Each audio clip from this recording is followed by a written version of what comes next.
దాకా axial rotation అంటే ఇలా తిరిగింది కదా స్పైన్ ని, ఇప్పుడు లేటరల్ మొబిలైజేషన్ అంటే ఇలా పక్కకు తిరిగేది. అంటే మనం బాడీలో కంపేర్ చేయాలంటే జస్ట్ ఇప్పుడు ఇందాక తిరిగింది ఇలా తిరుగుతుంది అనమాట, మనం నుంచి అబ్జర్వ్ చేస్తే. ఇప్పుడు తిరిగేది లేటరల్ గా అంటే పక్కకి ఇలా మూవ్ అయ్యేది. సో నేను అది కూడా ఒకసారి సెట్ చేసి మీకు చూపిస్తాను ఎలా జరుగుతుంది. అంటే ఇంతకు ముందు ఇట్లా తిరిగింది, ఇప్పుడు ఇట్లా వస్తుంది లేటరల్. సో మూమెంట్ అన్ని స్పైన్ ని ఓపెన్ చేస్తాం అనమాట, సో క్లోజ్ అయిన మూమెంట్స్ ని. ఓకే, ఇది లేటరల్ మొబిలైజేషన్ అంటాం. సో అవన్నీ సెట్టింగ్స్ చేసుకోవాలి. అవును, వాళ్ళ పేషెంట్ కండిషన్ బట్టి మనం సెట్ చేసుకుంటాం. పేషెంట్ యొక్క ఇవన్నీ ఇక్కడ ఉంటాయి మనకి. మనం ఎంత చార్ట్ ప్రిపేర్ చేసుకుంటాం, ఏ పేషెంట్కి ఏది పెట్టాలి ఏంటని మనకు ఒక చార్ట్ ఉంటుంది అనమాట. సో దాన్ని బట్టి మనం క్యాలిక్యులేట్ చేసి పెట్టేసుకుంటాం.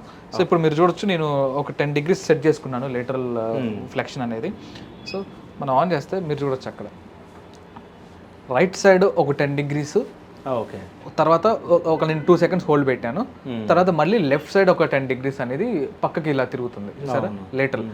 అది ప్యాసివ్గా మూమెంట్ అనేది జరుగుతుంది. ఓకే, సో ఇలా పేషెంట్ కండిషన్ బట్టి ఏ పేషెంట్కి ఎంత అనేది, ఎందుకంటే అందరికీ ఇది చేయాలని లేదండి.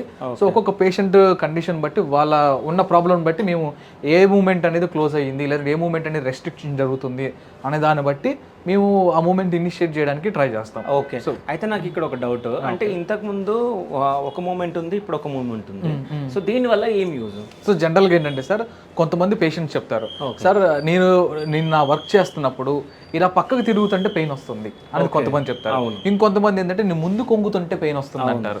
ఇంకొంతమంది లేదంటే నేను పడుకుని లెగిసేటప్పుడు పెయిన్ వస్తుంది, పడుకుని కూర్చునేటప్పుడు పెయిన్ వస్తుంది, ఇలా రకరకాలుగా ఒక్కొక్క పేషెంట్ చెప్తారు. సో దాన్ని బట్టి ఏంటి అంటే ఏ మూమెంట్ రెస్ట్రిక్షన్ జరుగుతుంది లేదంటే ఏ మూమెంట్ ఇబ్బంది కలుగుతుంది అనే దాన్ని బట్టి మనం ఒక ఐడియా అనేది మనకు వస్తుందండి. సో కొంతమంది కాలు లాగుతుంది, ఒక పక్క లాగుతుంది అంటారు, ఇంకొంతమంది ఓన్లీ నడుము నొప్పి అంటారు. సో వాటిని యూజ్ చేసుకుని ఇప్పుడు ఇందాక యాక్సియల్ రొటేషన్ అన్నాం. యాక్సియల్ రొటేషన్ అంటే ఏంటంటే రొటేటరీ మూమెంట్స్ అంటాం, అంటే ఇలా పక్కకి తిరిగే మూమెంట్స్ ఏదైతే అవి రెస్ట్రిక్షన్ జరుగుతాయో వాటిని ఓపెన్ చేయడం కోసం, అంటే ఆ ఇబ్బంది ఉన్న వాళ్ళని ఓపెన్ చేసి మళ్ళీ మూమెంట్ న్యాచురల్గా మనం ఈ ట్రీట్మెంట్ ద్వారా ఇంప్రూవ్ చేయడానికి ట్రై చేస్తాం అనమాట. సో దాని తర్వాత ఏమవుతుంది, ఇప్పుడు లేటరల్ మొబిలైజేషన్ అంటాం లేదా లేటరల్ ఫ్లెక్షన్ అంటాం. సో దీనివల్ల యూజ్ ఏంటి అంటే ఈ పక్కకి తిరిగే స్పైన్ అంటే ఈ మూమెంట్స్ ఏదైతే రెస్ట్రిక్షన్ జరిగిందో అవన్నీ ఓపెన్ అవుతాయి. సో అది సో పేషెంట్ ఉన్న ప్రాబ్లమ్ని బట్టి మన ట్రీట్మెంట్ ప్రోటోకాల్ అనేది డిజైన్ చేయాలన్నమాట.